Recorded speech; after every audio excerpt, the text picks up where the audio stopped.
kumusta po? Narito po ulit ang update natin para sa lagay ng ating panahon.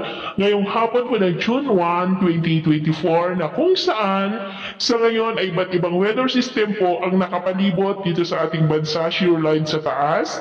Easterly sa silangan habang may ITCZ pa rin dyan sa may southern part ng Mindanao at habagat naman dyan sa kanlurang baybayin po ng Luzon.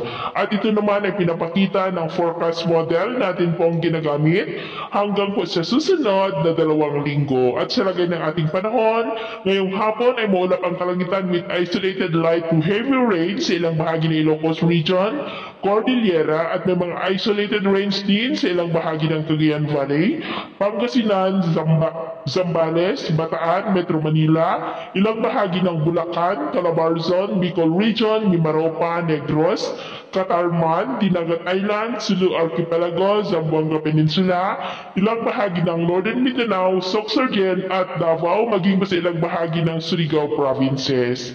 At mamayang gabi, posible pa rin ng mga isolated rain sa ilang bahagi pa ng ating bansa, lalo po sa kanlurang bahagi ng Luzon at Mindanao, kaya mag-ingat po tayo dahil posible pa rin ng mga banta po ng mga pagbaha at pagguho ng lupa. Sa atin naman po mga baybayin, wala po tayong nakataas na namang gale warning signals, pero iba